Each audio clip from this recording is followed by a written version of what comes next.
各位观众朋友们，大家好，我是短剧制片人 Maggie。虽然迟到了几天，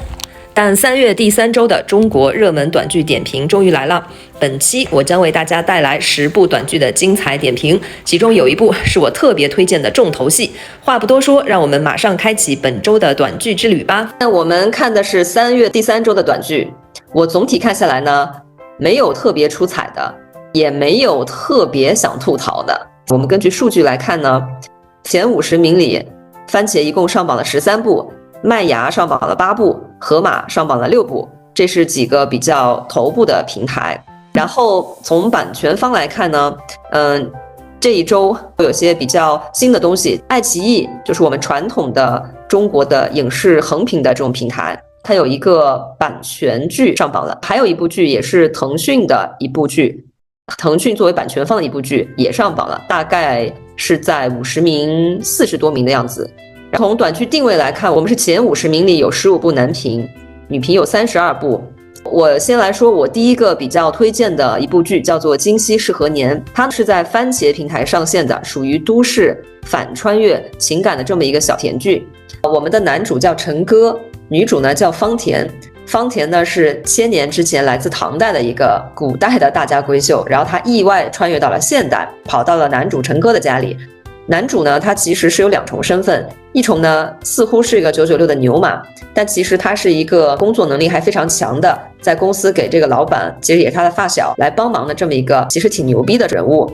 那2个人因为穿越的事情被迫生活在了一起，男主呢就一个劲儿的想找一个方式去帮女主回到唐朝，女主呢也想就是因为男主的这个收留，就想怎么去报答陈歌，所以就很听陈歌的话。那当时呢，在陈歌的一个打引号的哄骗之下，他就让方田去拍了一个短视频，一个变装的短视频。由于这个短视频呢，方田在短视频平台意外的就火了。但是后期当这个方田了解到现代的知识，了解到手机之后，他突然发现，自己的视频居然在这个手机这个东西里面火了，而且会被很多人看到，所以他就变得非常不高兴，因为他觉得这个东西有点像古代的艺伎这种感觉。所以后面他们其实就只拍了这么一个视频，它的故事结构非常的完整，而且有很多现代人的元素，比如说我们会讲996，会讲牛马，我们现在一些打工人会吐槽的一些东西，这些语句都在其中发现了。还有它也相对比较真实，就是一个古代人，他在古代是什么想法，他可能被家庭安排了一个婚姻，他会可能就自然而然去接受，因为他不知道这个婚姻是能够抗争的。还有一些小的细节，就比如说陈歌在教方田现代的知识的时候，他给他买了一个繁体字版的现代5000年，这是一个很小的细节。就陈歌他去喝一个黑美式的时候，方田以为就是在喝什么中药，就是一个非常非常完整的故事，而且有非常多的小细节，所以我觉得这整部剧还是不错的。你有什么想法？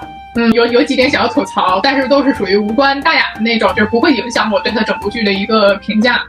女主不是去参加陈歌他们家举办的一个宴会吧，她被陈歌的前女友扇了一巴掌，这一点我也想稍稍微一丢丢的吐槽。女主你是个武功高强的设定，你怎么能够让现在一个没有什么武功也没有练过什么泰拳的人给扇到巴掌呢？对吧？然后陈歌就出来英雄救美，我就觉得这块其实和他的人设是有一点割裂的，因为女主本身她自己就可以，她是个武功高强的设定，一来她可以躲，2来可以自己反击，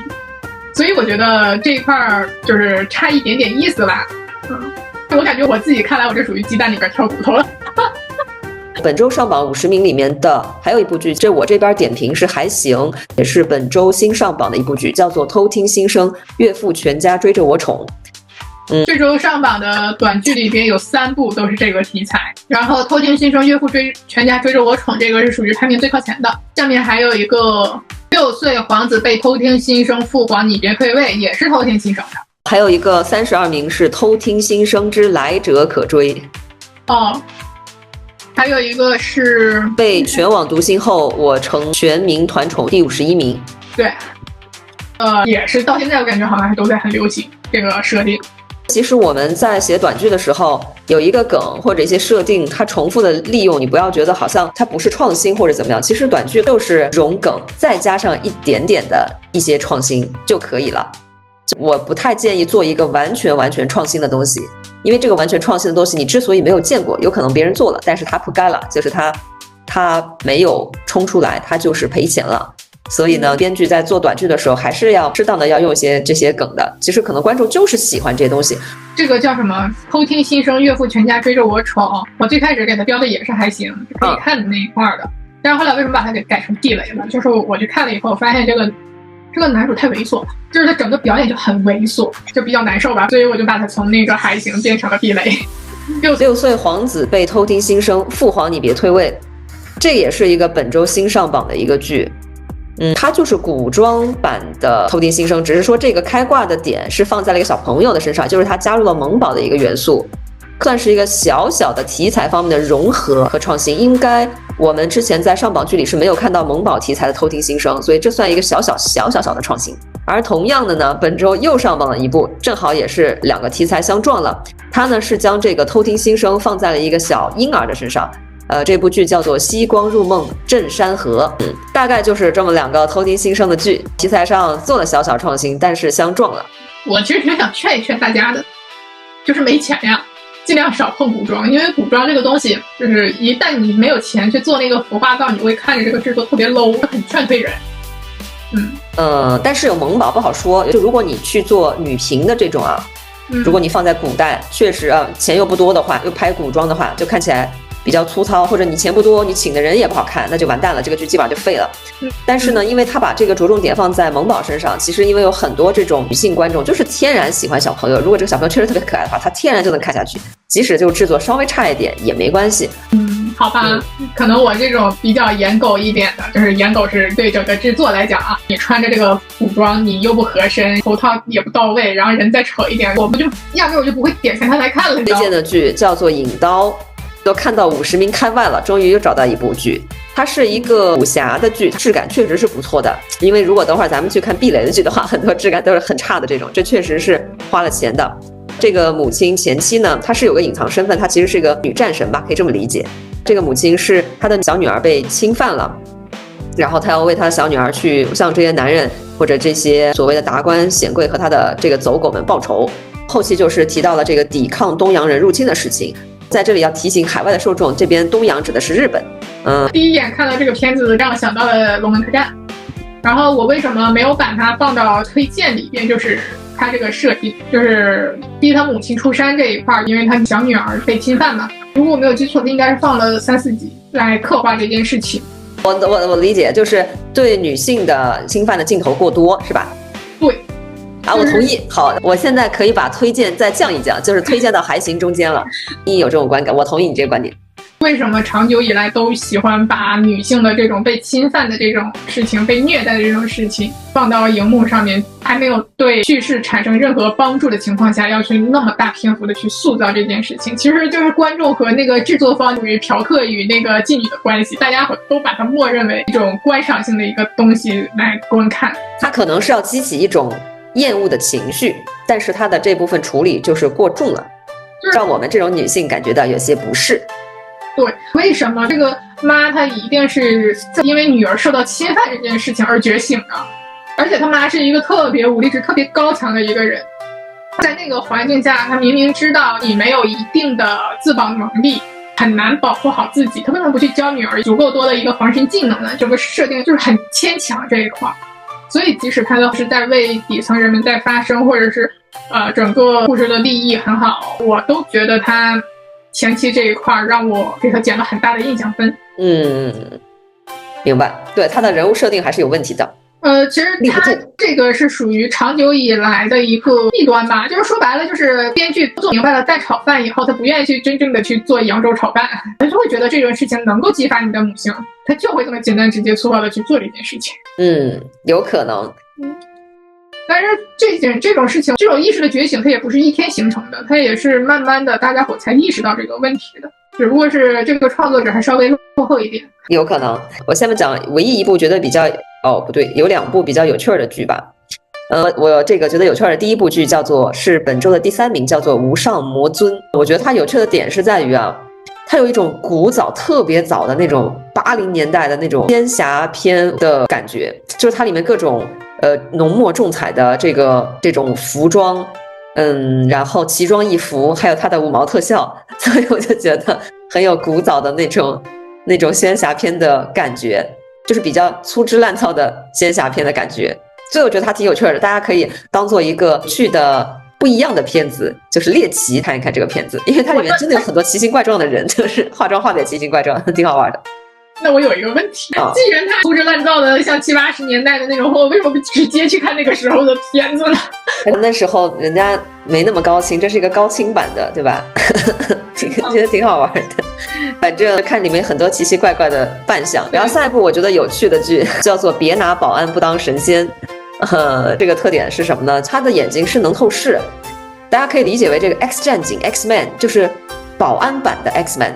土味版的 X-Men。然后它里面有很多这种很神棍的东西，所以觉得这个剧很有趣。我这边写了一个还行的剧，是听花岛的一个新上榜的剧，叫做《请君入我怀》。这部剧是何聪瑞的剧。下一部我觉得还行的剧叫做《玄幻》，从二泉映月开始。我觉得还行的剧是叫做《雨凤吟》，是腾讯作为版权方的这么一部剧。腾讯是中国最大的视频平台之一，类似于这个中国版的 Netflix， 但是我们有好几家，像爱优腾嘛，爱奇艺、优酷、腾讯，当然还有一个芒果啊，跟大家海外的朋友们介绍一下。然后《雨凤吟》这部剧呢，它看起来其实就像短剧的样子，它跟我后面要提的一部爱奇艺作为版权方的一部剧是完全不一样的。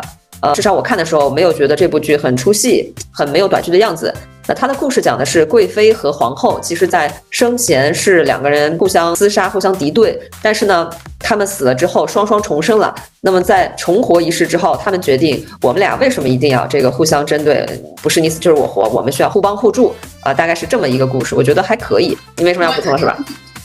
没有什么，我觉得这部剧设定就是双女主重生回来报复渣男反虐皇帝的一个故事嘛，这个故事倒是可以看一看，就是作为一个下饭剧还挺不错的。那我们既然点评了版权方作为腾讯的，那我们就下面点评一部爱奇艺的作为版权方的一部剧，它是排第57名，叫做《当我呼唤你的名字》。这部剧呢是一个入殓师的题材，其实它有点像是一个算犯罪悬疑的题材吧，在短剧中其实是比较少见的。他的故事呢，就是男主掉了，他其实是作为灵魂的一般的存在。女主呢，她的全家是被人所害，但是不知道是谁。那她发现这个男主的死跟杀他家里人这些人有关系，大概是这么一个设定。男主的灵魂是不能离开这个女主周围，可能他又需要听她的命令，大概这么一个设定吧。但是我看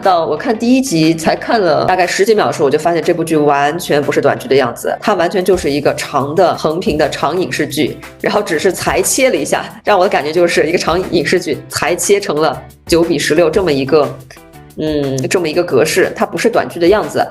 因为我不知道短剧未来会发展成什么样，但是在现今这个阶段，它不是一个短剧的模样，而且这个效果可能都不会很好。它这个类型属于短剧里边比较少见的，但其实也是属于融的有点多，因为它是超灵异事件嘛，然后再加上悬疑，创作成了这么一部剧。本来以为是人鬼情未了，我不知道为什么就是很适合 HE 的结局，但是非得给你整一个 HE， 就是有很多那种虐心的，明明不需要 HE 的，非得给你整 DE。这个就完全反过来了。女主这个她设定不是个入殓师嘛，但是我感觉她这个设定没有什么意义。她这个设定唯一的作用就是给和男主缔结血气的一个机缘，到后面她没有发挥任何的作用。最后她就跑到那个男主的公司里边，然后在男主的指导下面掌握整个集团，然后男主还复活了，然后还结婚了。前段时间我去香港那个 Film Art 采访了一个做海外市场的一个编剧，但是他中国人啊。他其中有一个观点挺有意思的，就是为什么中国的这些短剧拍成这种所谓老外去拍的本土剧，在海外这么受欢迎？那其中一点是因为他们在剧本层面就是做到了一个情感上的拉扯，他做到了一种就像有点迷幻剂的感觉。你需要镜头，他整个人物的情感关系让他感觉到很迷幻，就是要在半梦半醒中间要带入这种迷幻的状态。到关键情节的时候，他觉得我想充钱。就是你要把它给弄懵了，才能让它充钱。在海外，你像做一些这种悬疑题材这些剧，其实跑的都不好。这就是为什么我们会有很多吵架剧，吵来吵去的，对吧？就会调动起你的强烈的情绪，要么就是那种情感拉扯、女频的这种谈恋爱拉丝儿的这种，让你把一些某种情愫给调动起来。但是你绝对不能调动的一个东西就是让它的理智，因为悬疑它是稍微带一点理智的，你只要理智，它就很难充钱。当然可能后续会有一些就是强情节的悬疑题材这种短剧出来，包括就是红果，因为现在是免费的嘛，它不存在付费的问题，那也有可能后面会有更好的这种悬疑题材出来。但是就现今的市场来说，我们这市场也跑了有快3年的时间，就是悬疑题材的短剧不太多。下一部叫做《甜宠小厨娘》，我一开始写的是避雷，因为它的一个头流素材就是这个女孩又是莫名其妙一夜情怀孕了之后呢，带着娃儿就跟男的分开来了嘛，应该是3个兄弟，其中有一个红头发的一个男生，口音特别的重，了不分，剧断的也很奇怪，就这3个男的都来争说这个女主的小孩是他自己的。但是我后面从第1集开始看下来呢，一个是小孩确实演的也不错，而且很可爱，另外呢就是女孩演的也还可以。就这3个男的吧，第一他不好看，第二呢这个尤其这红头发的小哥这位演员，请你把你的普通话练一练行不行？这是演员最基本的一个基本功，他这个普通话真的太烂了，我听得真的很难受，你知道吗？哎，所以当时是想吐槽这部剧的，因为确实演员这块让我觉得很雷人，这个普通话。但是整体后来看下来吧，觉得还可以，这个剧还可以，所以呢，我就改成我把这个避雷改成了有趣了。目前就是这部剧，就是一般吧，随便看看。我对这部剧本来就是过去了嘛，但你既然提到了，我就说一句：为什么所有他妈都认为女人有了孩子，男人就会把爱全放在她的身上啊？这个极端的反面不就是那个剧吗？你有了孩子，我也是爱小三的孩子。我觉得这2种剧都很毒，你要论哪个更毒，我觉得这种就是所谓的甜剧，认为女人有了孩子，男人就会一心一意的把情感放在她身上，这种更有毒。女生们还是要清醒一点，给她2巴掌，生孩子是没有用的，该拴不住的心还是拴不住。我觉得这种真的是太洗脑了，会觉得我给你生了个孩子，我就可以嫁入豪门，我就可以和你在一起，屁嘞！我跟你讲，有一句话叫做你有后妈就有后爹。懂不懂这句话什么意思？我下一步觉得要吐槽的一部剧叫做《三生不度相思苦》。我想吐槽是因为看了一个这个头流素材，觉得生理性不适，女主角身上应该脸上长了脓疱，就被各种嫌弃，她被迫去出卖身体。2个算是嫖客吧，嫖完她之后嫌弃她，就脸上有包啊，特别恶心啊之类的。之后这个女的是要回她的天庭还是哪儿？这部剧直接是给我恶心到了，真的是恶心到了。恶心的我已经不知道怎么去吐槽他了。这些人目前还是修仙，然后可以往上界飞升的这些人，男主还是男二去抢婚这个女主的时候，通过记忆回顾了这个女的被侵犯的过程。在大庭广众之下，你却放这个东西，你是在羞辱谁啊？就你能够证明什么呢？证明你是怎么爱他吗？你难道爱的方式是你这么在大庭广众之下去把他的痛苦播给所有人看吗？你这叫爱吗？你这叫杀人诛心好吗？就特别自我感动，你是想要表达说我不在乎你被侵犯过是吗？但这不是这个道理呀。爸妈回国后，我走上巅峰。他故事讲的就是这个人可能就是个普通人，父亲是首富，然后母亲呢又是上将，他们俩就是分开之后呢就出国了，2个人都忘了自己有个儿子，都以为对方在照顾，结果这儿子就在剧里就变成个屌丝。结果他父母回国之后发现，哎呀，我们忘了我的儿子，这儿子就开挂了，就开金手指了，就是纯意淫剧嘛。就又有钱又有权，对吧？对，我真的是笑死了。结果他父母在他儿子面前隐瞒他是什么特别牛逼的身份，就是全世界都知道我的父母很牛逼之后不知道。这部剧太搞笑了，真的。我觉得想要去笑这个剧的人可以去看一看。你要正常的去看一个剧的话就可以跑了，但是你要想要去看一看笑一笑这部剧，你可以去看一看。嘲笑这部剧是吗？对。那也许海外会觉得，这个剧还蛮猎奇的，可以看一看。对，你可以看一看。这个你想要去看那个什么的话，也可以看离谱，有多离谱可以看一看。对，我觉得是可以的。我说我要吐槽的也是遗失的温柔这一类，真假千金这些梗啊什么的，他们就总是会把女性放在莫名其妙的这种词境上面。他也没有说是经历过什么，他们明明就是2个世界的人，回来以后有无数种方法是可以处理好，但非得就是为了所谓的父母的爱啊，或者是所谓的家庭地位啊，所谓的那个什么金钱乱七八糟这些东西，就是莫名其妙的一些理由，然后进行一个莫名其妙的词境，包括性转的那种也是一样的，就莫名其妙的去竞争那些东西。这个东西它不是非彼即此的呀。它是可以共存的呀，为什么就一定设定那些奇奇怪怪的或者是一些不可理喻的事情，一定要去陷害对方？这种我觉得这种剧的最大的隐患就是它会给女性植入一个隐性的那种假想敌，他的世界里就是要雌竞的，有可能就是这样，这个东西就是自证预言。可能他觉得我的人生就是苦的，我的所有人都是要离开我的，或者说我就是跟女人就是要互相争男人的喜爱，或者争男人的一些给的剩下来接来时的这些资源的，所以他就是他的自证预言，所以他的人生就变成了这样，就是吸引力法则嘛，他就会吸引越来越多跟他竞争的人，他就我的世界就这样。就是因为他长期以来被植入这样的思维，你植入的多了的话，他自然而然的就会有这种下意识的行为。所以这个是我觉得不对的一个地方。就像那个童话，就是所有的童话，我们去读的安徒生童话、格林童话这种，还有什么白雪公主，你看像那个白雪公主恶毒的后妈，但是父亲是干嘛呢？你父亲是个国王啊，那你的父亲呢？他缺失了。包括他那个被7个小矮人拯救，他7个小矮人也都是男的，被王子拯救，王子也是男的。还有那个睡美人更夸张，往那块一躺个几百年过后，找来一个男人来拯救他，一直是把女性放在了一个被拯救的位置上面。他告诉你，你女人就是要不争，你就是不可以去争，不可以去想，只要你心地善良，只要你为爱付出一切，只要你能够为了男人去付出一切，去付出你的所有，那你就是可以得到一切，得到男人手里边剩下的这些资源。他就是一直都是在给女性植入这种思维，那这种思维就是对的吗？不对啊。就是包括说那个像咱小的时候去看那个牛郎和织女，那不就是一个耍流氓的一个凡人，然后把人家织女衣服偷了，然后他没有办法回到天庭，那不相当于囚禁人家吗？然后还能够被这些人以什么浪漫的方式一代一代的传，就很小的时候就要给小孩子植入这样的思维，它不正确的话，你要一直去做不正确的事情的话，就会造成一种特别恶性的一个循环呀，就会塑造出来一代一代女性的不健全的人格呀。你像现在资讯这么发达，要得到这种所谓更先进的观念也是很容易的，只是这些人愿不愿意接受的问题。因为他不愿意接受的话，那就是自证预言了。以上就是本期的短剧盘点啦，下一期的内容随后就会为大家奉上。感谢各位一直以来的支持与喜爱，我会继续为大家带来最新最热门的中国短剧点评，我们下期再见。